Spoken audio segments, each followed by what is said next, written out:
welcome in online series of machine design.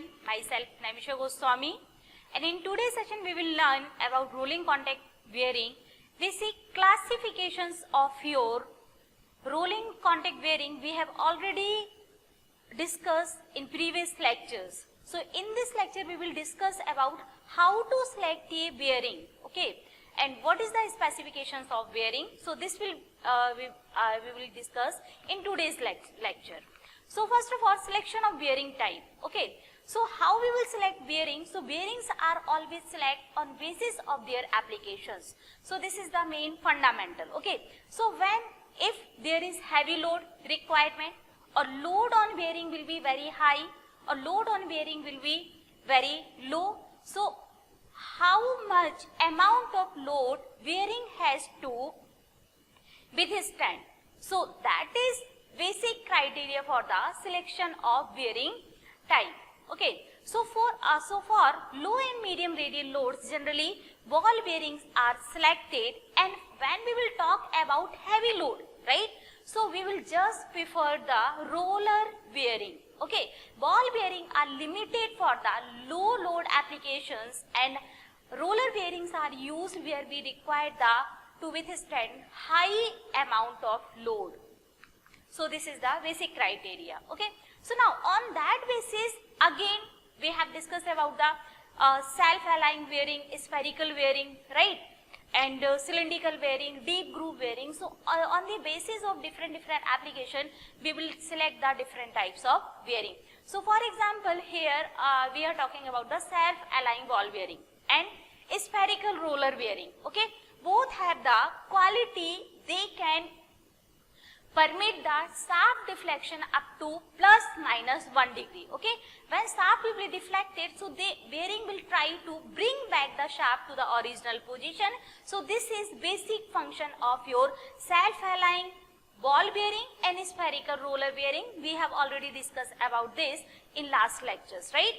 So here, so where we will use, okay, so these are used where misalignment is permit, okay, between the axis of shaft and housing, okay. So on that basis these bearings are used. Next is your thrust ball bearing, okay. So where we use thrust ball bearing? So thrust ball bearings generally used for the medium thrust load, okay. So these means thrust ball bearing, we have discussed about the thrust ball bearing and radial ball bearing, and similarly thrust roller bearing and radial roller bearing, means these are defined on basis of your in which direction load will be applied.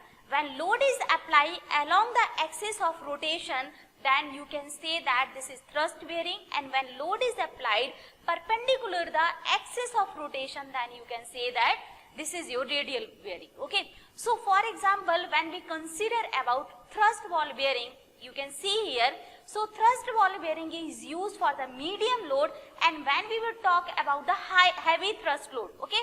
So generally cylindrical roller thrust bearings are used for your heavy load applications, okay. So this is basic selection criteria. Again, where we use deep groove ball bearing, angular contact bearing and spherical roller bearing. So we have already seen about spherical roller bearing are used where misalignment is required or misalignment is happened, right. So we use your spherical roller bearing, okay. And deep groove ball bearing and angular contact bearing are used where load acting on bearing consists of two components, means deep groove ball bearing and angular contact bearing are used where we can use simultaneously or load withstand condition is required radial as well as thrust, means both load are acting at one place, okay. So on that basis these bearings are used, okay. For example, yes, now practical applications, right. So practical applications, generally these are used in electrical motors, compressor, fans, conveyors. We know all these are the equipment where we use shaft, right? So for supporting purpose of shaft we use bearings. So bearings are used in these all practical applications. Okay, when we talk about the rigidity control, okay, rigidity means they are rigid, they will not allow any type of deflection. For example, machine tool spindles, okay. So, in this case, generally we used your double row cylindrical roller bearing, or we can say that taper roller bearing. So, these bearings are used where rigidity is your main criteria. So, example is your spindle. Now, when a next selection criteria is when line of contact of bearing, where we require the line contact, where we require the point contact, and when we require the surface contact. So, on that basis, these are used for different applications. For example, we have already discussed about here when rigidity consider, okay, when we consider the rigidity is main criteria, okay. So, we use cylindrical roller or we can use the taper roller, right.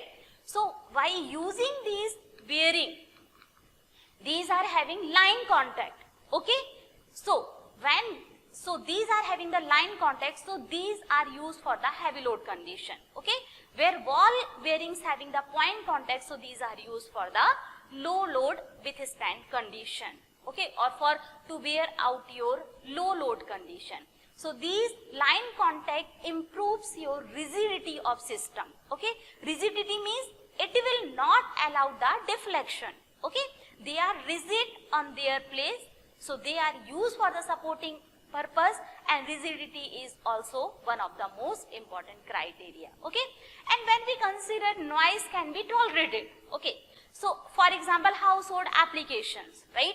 So, for example, in this type of bearing, we can use the deep groove ball bearing, we can use in household applications. So, noise can be tolerated in household, right, somewhat, not in major condition, but at somewhat. So, on that basis, deep groove ball bearings you can use. Next. So, when load, yes, next is classification and your selection is completed, okay. On what basis you have to select the different types of bearing. Now, next point is this, ki you have to find out or you have to calculate your static load carrying capacity. We can say that static load rating, or it is also known as static load carrying capacity, okay. So, what is static load? We have to discuss the two fundamental, static load and dynamic load, okay. So, here we will discuss about static load, then we will discuss basic static load, then dynamic load, and then basic dynamic load and equivalent dynamic load. So, that we have to cover, okay. So, what is static load carrying capacity or simple static load rating, okay. So, when we consider, so these are calculated by considering a bearing which is non-rotating. Non-rotating means this will be in static condition, right. So, when we consider the bearing is non-rotating condition, means this is in static condition. So, when it is the permanent deformation which appears either in balls or either in rollers, okay, and raceways under static load of moderate magnitude increase gradually with increasing load. So, what is the mean by this? It is indicating that when we apply load continuously, gradually on a static bearing, okay. So, in this case, when these load are or simple static load are applied continuously, then there may be deformation occurred, right. And when we increase the continuous load will be increases, so your deformation will also increase. So, this is mean by this paragraph, okay. So, therefore, the permissible static load is dependent upon the permissible magnitude of permanent deformation. Means when up to what condition or up to what limit you will permit the deformation. So, that will define your permissible load Okay, so permissible deformation will define your permissible static load. Means how much amount of your deformation you will permit, okay, or standard permitted. So on that basis we will define that is the maximum limit, or you can say that this is your permissible load condition, this is the permissible static load condition which is you can apply it without deformation, without failure, not without deformation, without failure. Okay, so means static load is load when we apply it on static rotating bearing is called static load. Okay, and this is depend on up to how much amount of deformation may be permit. So that amount of load which is causes the deformation, or we can permit ki, okay, done, it is okay, up to 10 mm deformation we can permit the load, okay, or up to 10 mm deformation is permitted. So up to 10 mm deformation, or for 10 mm deformation, how much static load is required, that is known as your permissible static load. Okay, so standard condition, the total permanent deformation, I have given the example of your 10 mm, okay, but in standard case, total deformation of 0.0001 times of your wall diameter. For example, your diameter of wall diameter is 10 mm, okay, which we are used inside of your bearings, right, walls used. So if we are considering 10 mm is diameter of your wall, right, so deformation is equal to 0.0001 multiplied by 10 mm. So this is your permissible condition, okay, and what condition it will occur? Occurring at most heavily loaded wall, means there are the several walls are inside of bearing, right, so there may be one wall which have the highest amount of load, or that will tolerate the highest amount of wall. For example, there are total number of walls are 5, right?